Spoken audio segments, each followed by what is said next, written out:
오늘 봉헌성도 그렇고 찬양도 그렇고 제가 준비하려는 그 설교 말씀과 참 잘 이어지는 것 같습니다. 제가 더 열심히 기도하고 준비해야 되는데 네, 이 은혜가 여러분에게도 잘 전달될 수 있길 바랍니다. 찬양 너무나도 감사드립니다.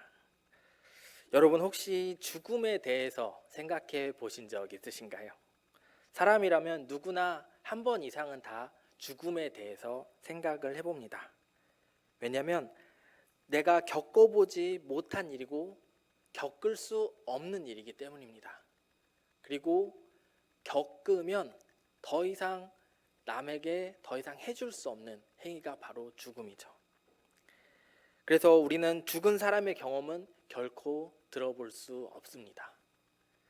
자연과학적 관점에서 죽음이란 단순히 눈에 보이는 현상을 이야기를 합니다. 그 중에서도 생물학적에서 정의하는 죽음은 혈액순환의 정지, 그리고 호흡의 정지, 그리고 맥박의 정지 같은 동물적인 생존 기능의 정지를 말합니다. 즉, 더 이상 움직일 수 없는 상태를 죽음이라고 이야기를 합니다. 또한 철학자들은 이렇게 말합니다. 여러분 잘 알고 있는 플라톤은 죽음이란 해방을 말합니다 라고 합니다. 육신은 욕망을 가지고 있고 죄를 짓는 존재이기에 우리의 영혼이 육신으로부터 완전히 자유로워질 수 있는 것은 지상에서 겪는 육체의 죽음이라고 이야기를 합니다. 또한 그리스의 철학자인 에피쿠로스는 살아있는 것은 감각을 통해 느끼는 기쁨, 슬픔 또는 쾌락과 고통이며 이것을 우리는 살아있을 때 느끼는데 죽음 이후에는 더 이상 경험할 수도 느끼게 될 수 없으므로 죽음은 두려움의 대상이 될 필요가 없으므로 우리는 인식할 수 없다라고 이야기를 합니다. 즉 죽음은 우리가 더 이상 어떻게 할 수 없는, 우리가 움직일 수 없고 우리가 더 이상 느낄 수 없는 그런 상태를 이야기를 합니다. 역사적으로 이런 죽음에 대해서 생각한 글이나 아니면 또한 신앙이 성장하는 시기가 있습니다. 그때가 언제냐면 전쟁 이후입니다. 전쟁은 사람을 참 참혹하게 합니다. 전쟁은 참 사람을 비창하게 합니다. 사람과 사람이 자신의 욕심을 위해서 서로 총뿌리를 겨누고 서로를 위해 위협을 가하는 이 전쟁은 사람의 참혹함을 보게 합니다. 여러분도 뉴스를 통해서 이런 장면을 보셨을 것입니다. 한 드론이 러시아 영역을 날아가다가 러시아군이 숨어 있는 것을 발견을 합니다. 이때 이 러시아군은 그 드론을 보면서 제발 살려달라고 손을 모으고 빕니다. 이 드론을 이 러시아군이 무서워하는 이유가 무엇일까요? 이 드론이 가지고 있는 폭탄 때문이죠. 그 장소에 그 폭탄을 떨어뜨리면 이 러시아군이 죽기 때문입니다. 저는 그 영상을 보면서 이렇게 생각을 해봤습니다. 그 이후의 장면도 드론을 조종하는 사람들은 봤겠구나. 그리고 어떤 죽음을 맞이했는지도 봤겠구나라는 것입니다. 이처럼 전쟁은 참 비극인 것 같습니다. 생사고락을 같이 하던 전우가 죽을 수도 있고 다칠 수도 있기 때문입니다. 비참한 죽음을 경험한 사람들이 하나님에 대한 믿음과 신념에 대한 질문을 던지곤 합니다. 하나님 어떻게 이렇게 하실 수 있습니까? 죽음은 저에게도 이런 질문을 마주 대하는 시간이었습니다. 저는 죽음에 대한 인식을 초등학교 1학년 때 처음 가졌습니다. 비가 오는 어느 날이었습니다.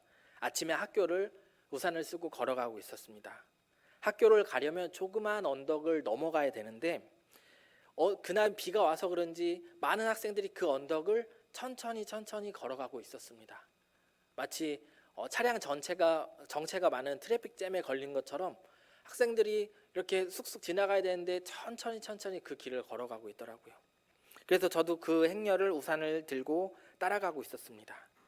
그런데 그 행렬을 따라가고 있던 중 언덕의 절반쯤 올라갔을 때 그곳에는 옅은 페인트가 뿌려져 있는 것처럼 보이고 그 위에는 동전과 지폐가 막 흩어져 있었습니다. 그리고 그곳을 지나 학교에 도착했습니다. 그리고 어느 때와 다름없이 학교 수업을 준비하려고 하는데 짝꿍이 오지 않는 것입니다.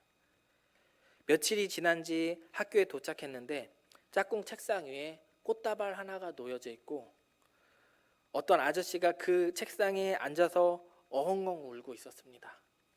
덩치가 커다란 아저씨가 그곳에서 절규를 하며 부르짖는 모습에 저는 어쩔 줄 몰라 가만히 앉아 있었습니다. 그리고 수업을 시작하고 선생님께서 내리막에서 차를 운전하던 운전자가 운전 미숙으로 교통사고가 났고 그로 인해 우리 반 아이가 더 이상 우리가 볼 수 없는 곳으로 떠났다는 이야기를 듣게 됩니다. 그리고 선생님께서는 교통안전에 대해 강조하시며 수업을 시작하였습니다. 이것이 제가 죽음을 처음 맞이한 사건입니다. 그때는 죽음이 정확히 어떤 건지 몰랐습니다. 제게 그 첫 죽음에 대한 기억이 남은 것은 붉은색 페인트라고 아까 말씀드렸는데 그 피로 얼룩진 땅바닥과 그리고 그 위에 피 묻은 동전과 지폐들 그리고 한 아버지의 그 절규와 울음이 저에게 남아 있습니다. 아, 이것이 죽음인가? 라는 것을 생각하게 되었죠. 그런데 또 다른 한 사건이 저의 죽음에 대한 생각과 인식을 바꿔놓게 되었습니다. 중학교 1학년 때의 사건인데요. 아침에 학교를 가려고 골복을 입고 집을 나섰습니다. 제가 살았던 아파트는 이렇게 두 동씩 세 동씩 쭉 돼 있어서 이렇게 딱 각지게 아파트를 만들어 놨습니다. 그런데 학교를 가려면 그 아파트 사이에 커다란 그 길을 쭉 따라서 올라가서 정류장에 가서 버스를 타고 가야 됐습니다. 그날도 어김없이 저는 가방을 메고 1층으로 내려와 그 가운데 길로 가려고 걸어가고 있었습니다. 그런데 제가 먼저 바라본 것은 경찰차와 구급차 한 대가 그곳에 서 있었습니다. 그래서 무슨 일이지? 하고 올려다 보는 순간 그곳에 한 사람이 목매달아 죽어 있었습니다. 네, 저에게는 큰 충격이었죠. 죽은 사람을 본다는 것. 그리고 그렇게 학교에 갔고 그날 저녁 9시 뉴스에 이런 기사가 나왔습니다. 한 가장이 자신의 삶을 비난해서 자신의 아내와 아이를 모두 다 살해하고 전신주에 목매달아 죽었다는 것입니다. 그 사건은 저에게 엄청난 충격이었습니다. 너무나도 무서웠습니다. 그 사건이 있고 난 이후 저는 극도로 정신적인 충격과 두려움을 가지게 되었습니다. 그리고 한 2주 정도를 자면서 계속 소리를 지르면서 깨곤 합니다. 그때마다 부모님 오셔서 괜찮아 라고 저를 다독여 주셨지만 저는 그 공포가 너무나도 무서웠습니다. 그래서 제가 이때 가진 감정은 죽음은 무서운 것, 두려운 것이라는 공포를 가지게 되었습니다. 이 사건이 있고 난 다음에 저는 그 사건을 기억하면서 질문하기 시작합니다. 그렇게 무서웠던 그 죽음이 내가 왜 보게 되었을까? 라는 질문부터 시작하여 나는 왜 살아야 되지? 그리고 나는 무엇을 위해서 살아야 되지? 그리고 죽음 이후에는 어떤 삶이 있을까? 란 생각을 가지게 됩니다. 그리고 그 질문에 대한 의문을 품고 그것을 알아가려고 합니다. 어느덧 시간이 지나서 그것들에 대한 답을 하나하나씩 찾게 됩니다. 그것은 바로 믿음의 확실한 증거를 찾는 시간들이었습니다. 제가 처음에 이 질문들을 하고 저는 책을 통해서 아니면 세상의 방법과 지식을 통해서 사람이 어떻게 살고 어떻게 죽고 어떻게 살아가야 되는지 생물학적인 것이 아니라 윤리적이고 도덕적인 그 방법 안에서 우리는 어떤 삶을 살아야 되는지에 대한 질문을 계속해서 했고 세상의 답변은 저의 마음을 시원케 할 수 없었습니다. 아니 내가 어떻게 살아야 되고 어떻게 죽어야 되는 그 질문 가운데 내가 어떤 답을 얻을 수 있을까? 그런데 이런 의문점을 가지고 있다가 저는 예배 시간에 선포되는 말씀이 제 귀에 들어오기 시작했습니다. 시편 23편 4절 말씀인데요. 내가 사망의 음침한 골짜기로 다닐지라도 해를 두려워하지 않은 것은 주께서 나와 함께 하심이라. 주의 지팡이와 막대기가 나를 안위하시니이다. 아멘. 아멘. 저의 그 두려웠던 마음은 이 한 말씀, 주께서 나와 함께 하신다라는 그 말씀이 강하게 붙잡아 왔습니다. 아, 그래. 하나님께서 나와 함께 하시면 난 더 이상 두려워하지 않을 수 있어. 말씀처럼 음침한 골짜기로 다닐지라도, 세상에 어떤 상황이 다가올지라도 하나님만 내 곁에 있고 내가 하나님 곁에 있으면, 내가 하나님과 동행하면 그 어떤 것도 두려워할 것이 없다라는 그 평안한 마음이 나의 마음을 지배하기 시작했습니다. 그리고 그 평안이 내 안을 둘러덮었습니다. 또한 히브리서 12장 2절 말씀인데요. 믿음의 주여 또 온전하게 하시는 이인 예수를 바라보자. 그는 그 앞에 있는 기쁨을 위하여 십자가를 참으사 부끄러움을 개의치 아니하시더니 하나님 보좌 우편에 앉으셨느니라. 아멘. 제가 이 말씀을 통하여 바라보는 것은, 내가 바라보아야 될 것, 그것은 바로 예수 그리스도이라는 것이죠. 내가 바라보는 것, 온전케 하시는 그 예수 그리스도가 내 안에 있으면 세상의 두려움이나 죽음이 아니라 믿음을 가지게 하시는 그 예수 그리스도로 말미암아 온전케 한다는 것입니다. 그 믿음의 역사를 또한 바라보게 되었죠. 또한 그 다음에 요한복음 14장 6절 말씀입니다. 예수께서 이르시되 내가 곧 길이요 진리요 생명이니 나로 말미암지 않고는 아버지께로 올 자가 없느니라. 아멘. 이 말씀이 내가 가야 될 길, 내가 따라가야 될 길은 오직 예수 그리스도의 길이라는 것을 깨달아 알게 됩니다. 그리고 요한복음 15장 7절 말씀에 보면 너희가 내 안에 거하고 내 말이 너희 안에 거하면 무엇이든지 원하는 대로 구하라. 그러면 이루어지리라. 아멘. 내가 거해야 되는 곳, 내 바운드리는 하나님의 바운드리 안에 있어야 된다는 것을 깨달아 알게 됩니다. 그리고 마지막 질문이었던 질문, 내가 어디로 가야 되는지에 대한 질문입니다. 그 말씀이 고린도후서 5장 1절 말씀입니다. 만일 땅에 있는 우리의 장막집이 무너지면 하나님께서 지으신 집, 곧 손으로 지은 것이 아니오 하늘에 있는 영원한 집이 우리에게 있는 줄 아느니라. 아멘. 죽음 이후에 내가 가야 될 곳은 이 땅이 아니라, 이 땅에 뿌려지는 것이 아니라, 이 땅의 무덤이 아니라 내가 가야 될 것은 하늘에 있는 영원한 집이라는 것을 깨달아 알았습니다. 두려움에서 벗어날 수 있는 것은 구원받은 것을 아는 것이고, 구원은 예수 그리스도의 믿는 믿음으로 시작하여 새 생명을 얻는다는 것을 깨닫고 믿기 시작하였습니다. 이것이 저의 믿음의 고백이 되었습니다. 어렸을 적부터 저는 교회를 다녔습니다. 어머니께서 함께 교회를 가자라고 손을 잡고 어렸을 적부터 교회를 갔던 것이 기억이 납니다. 어렸을 적 저희 어머니는 지금 아동부 선생님들처럼 아동부를 담당하시는 선생님이셨습니다. 그래서 어머니와 항상 아침에 일찍 가다 보니까 저는 다른 친구들보다 일찍 갔고 그 장소가 좀 더 익숙한 장소가 되었습니다. 그리고 친구들을 맞이할 수 있었고, 그 친구를 맞이하고 함께 우리 이것 하고 놀자, 우리 이것 하고 놀자라는 먼저 선 자가 되었습니다. 그래서 교회를 다니긴 하지만, 교회를 가긴 하지만, 성경 공부를 하긴 하지만 친구들과 노는 게 너무나도 재밌었습니다. 예배를 마치고 친구들과 축구하러 갔고 농구하러 갔고 운동장에서 친구들과 뛰어노는 그 시간이 너무나도 재밌었습니다.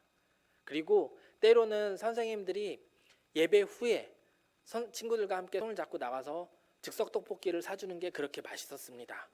선생님들이 순대도 사주시고 튀김도 사주셔서 너무나도 맛있게 그것들을 먹었습니다. 네, 그 즐거운 생활이 저는 교회 생활인 줄 알았습니다. 교회에서 재밌게 뛰어놀고 친구들이랑 놀고 우정을 다지고 그리고 맛있는 음식을 먹고 사람과 사람 사이에서 관계를 맺으며 살아가는 그것이 교회 생활이구나, 신앙 생활이구나 라는 것을 저는 그렇게 생각을 했었습니다. 그런데 그것이 아니죠. 제가 죽음 이후에 느낄 수 있었던 하나님, 내가 죽음을 바라보며 그 질문을 하고 내가 어떤 삶을 살아야 되는지의 그 질문, 그리고 그 대답을 얻게 되었을 때 저는 더 이상 사람과 사람 사이에 느낄 수 있는 그 감정이 아니라 하나님과 내가 느낄 수 있는 영적인 감정, 하나님의 따뜻한 사랑을 느낄 수 있게 되었습니다.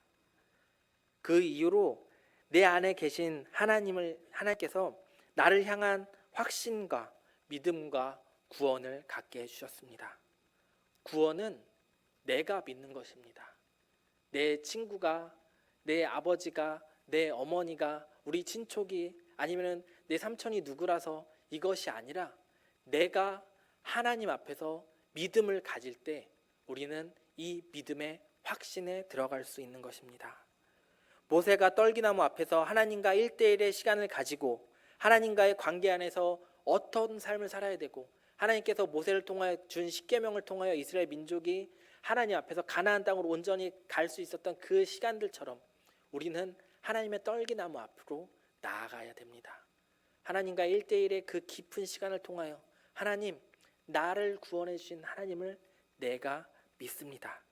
하나님, 그렇다면 나는 어떤 삶을 어떻게 살아야 되겠습니까? 라는 그 기도의 시간들을 통하여 하나님께 질문하고 하나님께 구하고 하나님께 찾는 이 기도의 시간을 통하여 하나님과의 깊은 교제를 나아갈 수 있길 바랍니다. 이것이 저는 하나님의 축복된 길이라고 생각을 합니다. 여러분에게도 이런 하나님을 향한 간절한 시간이 있길 바랍니다. 하나님을 만나고자 하는 시간, 하나님과 독대하려는 그 시간, 하나님을 너무나도 사랑해서 나와서 하나님 앞에 부르짖고 하나님을 찾고 하는 이 시간 가운데 하나님께서 여러분의 삶 가운데 온전히 역사하실 줄 믿습니다. 그 하나님을 꼭 붙잡고 우리의 삶, 우리의 마지막 때까지 주님 부르실 때까지 우리의 믿음을 잘 지키며 살아갈 수 있는 저와 여러분이 되길 바랍니다. 저는 이렇게 성장하면서 저의 삶을 바꾼 또 다른 죽음의 시간이 있었습니다. 그것이 뭐냐면 바로 대학교 때 함께 공부했던 친구의 죽음이었습니다.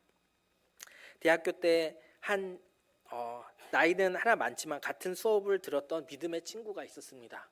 이 친구랑 정말 즐거운 시간들을 많이 보냈고 서로 깊은 교제도 나눴고 신학에 대한 탐구도 참 많이 했습니다. 이렇게 깊은 관계의 사이로 발전하였습니다. 졸업 후 각자 이제 사역의 자리로 나아갔죠. 그런데 여러분도 이렇게 전화 통화하시는 분들 친구분 계시잖아요. 가끔 생각나면 전화하고 명절 때 되면 전화해서 잘 지내냐, 어떻게 지내냐, 어떤 것이 어렵냐라고 전화 통화를 하고 그 전화 통화를 가진 내용을 서로 기도해주고 이런 깊은 믿음의 친구들이 있을 줄 압니다. 저에게는 이 친구가 그런 친구였습니다. 그런데 어느 날이었습니다. 그 친구가 저한테 연락을 했습니다. 나 병원인데 잠깐 와줄 수 있겠어? 라고 하더라고요. 그래서 저는 한 걸음에 달려갔습니다. 그랬더니 그 친구가 병원복을 입고 병원에 입원해 있더라고요. 그래서 무슨 일이야? 그랬더니 림프종에 암이 생겼는데 혹이라서 수술하면 금방 나을 거래 라고 이야기를 하더라고요. 네, 그렇게 저를 안심시키더라고요. 그래서 서로 기도해주고 이제 가벼운 마음으로 수술만 하면 된다고 하니까 그리고 나왔습니다. 그런데 한 몇 달이 지나고 나서 어머니에게 전화가 왔습니다. 민철아, 수항이가 천국에 갔어 라고 저한테 이야기를 하더라고요. 그래서 저는 눈물을 머금고 장례식장으로 갔습니다. 어머니께서는 수항이가 수술을 받았는데 재발하였고 그 재발한 것으로 인해서 하나님께서 부르셨고 그 부르심을 통하여서 천국에 갔다라고 이야기를 합니다.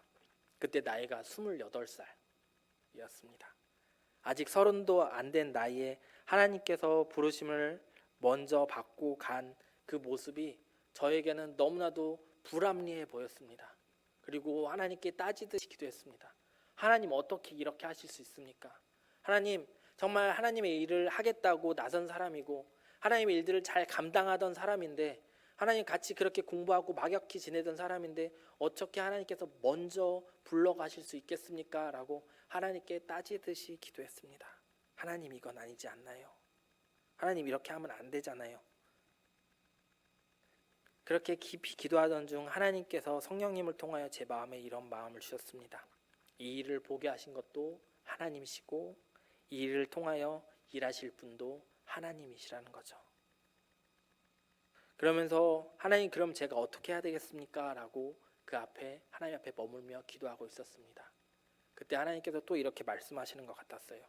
내가 수항이 목까지 열심히 살면 어떻겠니?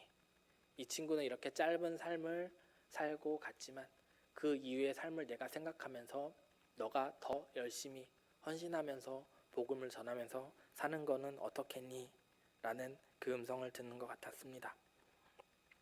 저에게 죽음은 더 이상 두려움이 아니었고 하나님을 바라볼 수 있는 축복의 통로가 되었습니다.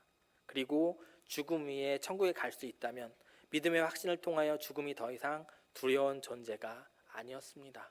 저는 확신하고 있습니다. 제가 나중에 죽고 난 다음에 이 수왕이라는 이 형을 다시 한번 만날 것을 기대하고 있습니다. 이처럼 죽음은 이별이 아니라 그 이후에 축복된 삶이 있다는 것입니다. 이제 죽음을 믿음의 확신과 복음의 삶으로 살아가는 것이 우리의 축복된 삶입니다. 하나님의 부르심을 바라보는 길이 되었고 헌신을 저는 다짐하였습니다. 여러분에게도 이런 일들이 있었을 것입니다. 누군가는 먼저를 떠나보내야 됐고 누군가는 부모님을 먼저 떠나보내야 됐고 그 죽음을 바라보는 그 시선 가운데 나는 어떻게 살아가야 되고 나는 어떤 것으로 다가가야 되고 나는 어떤 길로 나아가야 될지에 대한 죽음에 대한 고찰, 그리고 믿는 우리에게는 이 믿음을 통하여 우리가 어떤 삶을 더 살아가야 될지에 대한 믿음과 다짐이 우리 안에 있을 줄 믿습니다. 그렇다면 저는 여기서 여러분에게 이렇게 권면하고 싶습니다. 이렇게 죽음을 맞이하고 바라보는 그 시간들을 다시 한번 떠올려 보면서 우리의 삶이 하나님께서 주신 감사의 시간이라는 것을 느낄 수 있길 바랍니다. 이 세상에서 이렇게 살아가는 것, 하나님께서 우리에게 생명을 더해 주신 것, 이 땅 가운데 하나님께서 주시는 풍성함을 누리며 살아가는 것, 이것이 하나님의 은혜입니다. 이 하나님의 은혜의 시간을 누리며 살아갈 때 여러분 주님 앞에 헌신할 수 있길 바랍니다. 예수 그리스도의 그 사랑 하나로 만족하고 하나님 나에게 주신 그 인생의 시간들을 하나님 내가 헌신하면서 살아가겠습니다. 저는 이렇게 여러분에게 권면하고 싶습니다. 헌신은 한자어로 드릴 헌자의 몸 신자입니다. 그리고 국어사전의 뜻은 몸과 마음을 바쳐 있는 힘을 다하는 것입니다. 여러분 많이 들어본 말씀 아닌가요? 마태복음 22장 37절의 말씀에 보면 예수께서 이르시되 내 마음을 다하고 목숨을 다하고 뜻을 다하여 주 너희 하나님을 사랑하라 하셨으니 아멘. 우리의 헌신은 바로 내 마음을 다하고 목숨을 다하고 뜻을 다하여 주 너희 하나님을 사랑하는 것입니다. 이것의 헌신의 시작입니다. 그럼 우리는 어떻게 헌신해야 될까요? 제가 성경에서 헌신이라는 단어를 검색해 봤습니다. 그랬더니 헌신이라는 단어가 총 4번 나오더라고요.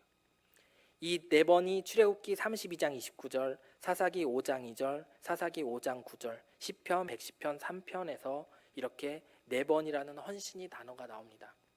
그런데 이 4번의 단어 중에 3번의 단어가 동일하게 즐겁게 헌신하라입니다. 즐겁게 헌신하라. 왜 우리가 즐겁게 헌신해야 될까요? 저는 이거에 대해서 또 질문을 던졌습니다. 하나님, 저도 기분이 있고 제 상태가 있고 제 환경가 있고 제 처지가 있는데 하나님 제가 어떻게 즐겁게만 헌신할 수 있습니까? 라고 하나님께 질문했을 때 하나님께서 이 말씀을 저에게 주시는 것 같습니다. 우리가 너무나도 잘 아는 고백이기도 하죠. 바로 하박국 3장 17절 18절 말씀입니다. 제가 봉독해 드리겠습니다. 비록 무화과 나무가 무성하지 못하며 포도나무에 열매가 없으며 감람나무에 소출이 없으며 밭에 먹을 것이 없으며 우리의 양이 없으며 외양간에 소가 없을지라도 나는 여호와로 말미암아 즐거워하며 나의 구원의 하나님으로 말미암아 기뻐하리로다. 아멘. 아멘. 이것이 우리의 고백이 되어야 되겠습니다. 하나님, 내가 가진 것이 없더라도, 내가 할 수 있는 것이 없더라도 하나님, 내가 하나님께서 나에게 베풀어 주신 그 구원으로 만족하며 기뻐하겠습니다. 이것이 우리의 고백이 되어야 되겠습니다.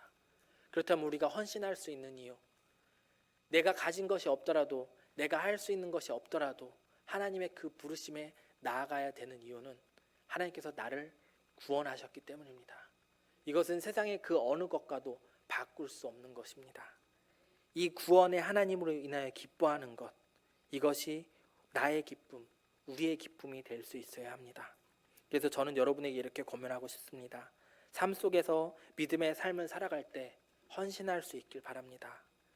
하나님의 교회를 섬기며 봉사할 수 있길 바랍니다. 하나님 앞에서 섬기는 것이 우리의 기쁨이고 즐거움일 수 있길 바랍니다. 이것이 바로 우리가 하나님 앞에서 예배를 드리고 헌신할 수 있는 이유입니다. 오늘 말씀의 제목은 생명 주신 하나님께입니다. 하나님께서 나를 죽음으로부터 자유롭게 하시고 구원을 이루게 하셨습니다. 그리고 나의 삶을 인도하셨고 함께 하셨습니다. 그렇다면 우리가 행해야 될 것은 즐거운 헌신입니다. 하나님께 헌신함으로 하나님의 구원의 감격을 누리시는 저와 여러분이 되길 바랍니다. 말씀을 정리합니다. 우리가 이 이후의 삶, 어떤 삶을 살아가시겠습니까? 계속 세상의 문제와 부딪히며 하나님 어떻게 살아가야 되겠습니까? 라고 살아가시겠습니까? 아니면 하나님 내가 즐거이 헌신하며 주님과 동행하며 살아가겠습니다 라고 고백하시겠습니까? 저는 여러분이 후자의 것을 선택하길 권면드립니다. 그리고 우리의 남은 인생 하나님 앞에 즐거이 헌신하며 살아갈 때 하나님께서 우리에게 주시는 그 풍성함으로 말미암아 그 축복으로 말미암아 하나님의 깊은 사랑을 누리며 살아갈 것을 믿습니다. 이 믿음의 삶에 함께 동행하시는 저와 여러분이 되길 주님의 이름으로 권면합니다.